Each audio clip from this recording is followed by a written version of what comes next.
Hi, I'm Marc Rosenberg, news editor of Amateur Gardening magazine, and today I'm going to be getting my tree fern ready for winter.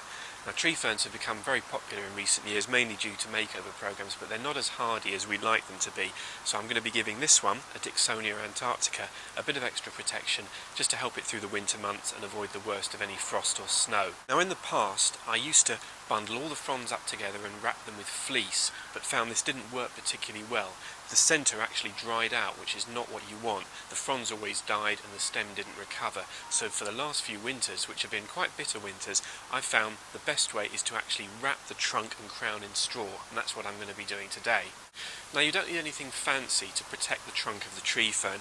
I'm using this wire mesh, which can be bought for a couple of quid from a garden centre or a DIY store. It generally comes in larger rolls than this, but it's not difficult to get to shape to the length of the trunk. Basically just cut it with a pair of scissors and put it round the stem like so, bringing it round the back. I don't want it too tight to the stem, so I'm leaving a gap of around 1 inch to 1.5 inches either side of the stem.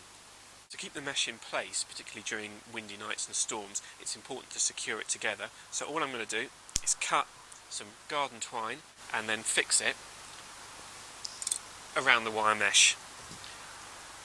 To protect the trunk from winter cold, I'm now going to be filling the mesh with straw. This is just normal straw from a pet shop or garden centre that you'd use to line a rabbit hutch with. And I'm going to take a handful out, quite simply, and stuff it all the way around, but I'm not putting it too tight. Don't want it to be packed tight against the trunk, because that would encourage it to rot, but just giving it enough to protect it against winter cold. Probably best to put a bit in each section first, because if you pack it too tight on one side, then you won't be able to get it on the other side.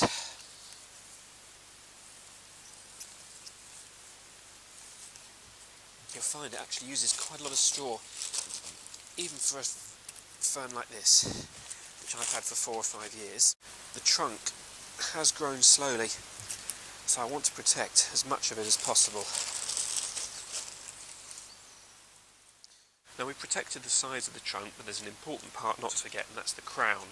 So again, I'm just taking a handful of straw, pushing it gently down into the vulnerable area of the trunk, just to protect against night frosts and snow. Don't force it in too much, but just sit it there and it'll stay quite nicely over winter.